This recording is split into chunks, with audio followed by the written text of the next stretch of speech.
Welcome to family recipes Tamil. நம்ம இன்னைக்கு பார்க்க போகிறது KFC சிக்கன். ரொம்ப டேஸ்ட்டாகவே ஈஸியாகவே அதை வீட்டிலேயே செஞ்சிடலாம். நம்ம கடையிலலாம் வாங்கி சாப்பிட்ருப்போம். அதை சுவை மாறாமல் வீட்டிலேயே ரொம்ப ஈஸியாக குழந்தைங்களுக்கு பிடித்த மாதிரி எப்படி செய்யலாங்கிறத பற்றி நம்ம இன்னைக்கு வீடியோவில் பார்க்கலாம். இப்போ வீடியோக்குள்ளே போகலாம்.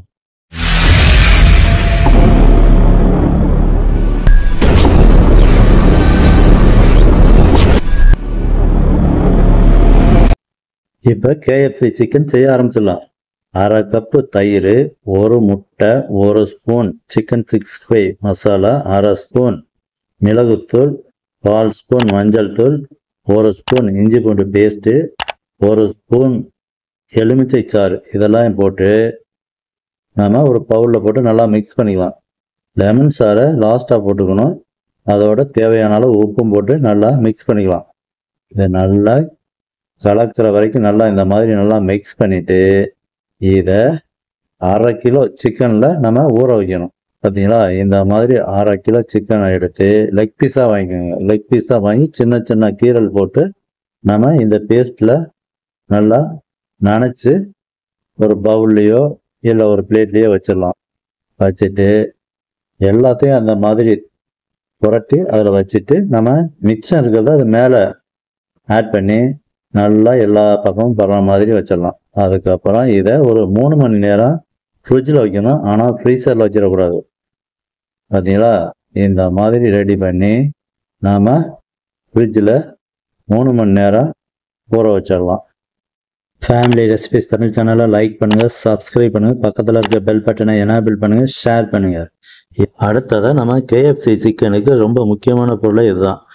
100 கிராம் மைதா மாவு, 50 கிராம் கார்ன்ஃப்ளவர் மாவு, 1 ஸ்பூன் மிளகாய்த்தூள், அதாவது காரத்துக்கு தகுந்த மாதிரி போட்டுக்கலாம், 1 ஸ்பூன் மல்லித்தூள், 1/2 ஸ்பூன் மிளகுத்தூள், தேவையான அளவு உப்பு ஒரு 1/2 ஸ்பூன் அளவுக்கு போட்டு நல்லா மிக்ஸ் பண்ணணும். மிக்ஸ் பண்ணிவிட்டு ஏற்கனவே நம்ம 3 மணி நேரம் ஊற வச்சோம் இல்லையா லெக் பீஸை, அதை எடுத்து இதில் போட்டு நல்லா புரட்டணும். நல்லா புரட்டி லெக் பீஸு தெரியாத அளவுக்கு மாவு போடணும். லெக் பீஸு இந்த மாதிரி இருக்கணும். பார்த்தீங்களா, இந்த மாதிரி லெக் பீஸை புரட்டி அதில் தனியாக ஒரு பிளேட்டில் எடுத்து வச்சுக்கலாம். அடுத்ததாக எண்ணெயை லைட் ஹீட்டில் வச்சுக்கணும். எண்ணெய் வந்து லைட் ஹீட்டாக இருக்கணும், ரொம்ப அதிக ஹீட்டில் இருக்கக்கூடாது. அதை ஒரு பீஸாக போட்டு எடுத்துக்கலாம். ஹீட் அதிகமாக இருந்துச்சுன்னா போட்ட உடனேயே நம்ம போட்ட லெக் பீஸு கருகி போயிடும். இல்லை அப்படின்னா போட்ட உடனே நம்ம லெக் பீஸில் தடவி வச்சுருக்க மாவு உதிர்ந்து போயிடும். அதனால் ஓவர் ஹீட்டாகவும் இருக்கக்கூடாது, கம்மியான ஹீட்லையும் இருக்கக்கூடாது, மீடியமான ஹீட்டில் வச்சு இதை ஒரு 10 நிமிஷம் வேக விடணும். புரட்டி விடணும். அதாவது லெக் பீஸை போட்டு 2 நிமிஷத்துக்கு பின்னாடி அதை லைட்டாக புரட்டி விட்டுக்கிட்டே இருக்கணும். இல்லை அப்படின்னா அடிப்பக்கம் இருக்கிறது கருகி போயிடும், கலர் சேஞ்ச் ஆகிடும். ஒரே மாதிரி ஈவனான கலர் வரணும்னா அப்பப்போ நம்ம லைட்டாக கிளறி விட்டுக்கிட்டே இருக்கணும். கிளறணும்னா அதாவது அந்த மாவு கொட்டாத அளவுக்கு, நம்ம லெக் பீஸில் மாவு தடை போட்டோம் இல்லையா, அந்த மாவு கொட்டாத அளவுக்கு லைட்டாக புரட்டி விடணும். அப்போ தான் நம்ம KFC சிக்கன் மாதிரி நல்லா டேஸ்ட்டாகவும் இருக்கும், பார்க்கறதுக்கும் அதே மாதிரி இருக்கும். இந்த மாதிரி செஞ்சு கொடுத்தோம்னா குழந்தைங்க விரும்பி சாப்பிடுவாங்க. பார்த்தீங்களா, எவ்வளோ அருமையாக KFC சிக்கன் கடையில் வாங்கினா கூட இந்த மாதிரி இருக்காது, அந்த மாதிரி டேஸ்ட்டில் இருக்கும். ஃபேமிலி ரெசிபிஸ் தமிழ் சேனலை லைக் பண்ணுங்கள், சப்ஸ்கிரைப் பண்ணுங்கள், பக்கத்தில் இருக்க பெல் பட்டனை எனேபிள் பண்ணுங்கள், ஷேர் பண்ணுங்கள்.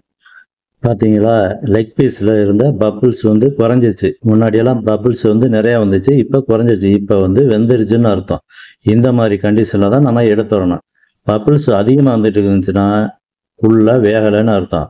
பப்புள்ஸ் குறைஞ்ச உடனே பார்த்தீங்களா, பப்புள்ஸ் ரொம்ப குறைஞ்சிச்சு. இந்த கண்டிஷனில் நம்ம லெக் பீஸை எடுத்துடலாம். இப்போ நமக்கு பிடிச்ச KFC சிக்கன் ரெடி ஆயிடுச்சு. பார்த்தீங்களா, இந்த மாதிரி ஒவ்வொரு பீஸாக போட்டு எடுத்துங்க. கருகக்கூடாது, அடிக்கடி பரட்டி விட்டுக்கிட்டே இருக்கணும். பார்த்தீங்களா, இப்போ நமக்கு அருமையான KFC சிக்கன் ரெடி ஆயிடுச்சு. இந்த மாதிரி வீட்டில் செஞ்சு குழந்தைங்களுக்கெல்லாம் கொடுங்க. ஃபேமிலி ரெசிபிஸ் தமிழ் சேனலை லைக் பண்ணுங்கள், சப்ஸ்கிரைப் பண்ணுங்கள், பக்கத்தில் இருக்க பெல் பட்டனை எனேபிள் பண்ணுங்கள், ஷேர் பண்ணுங்கள். நன்றி, வணக்கம்.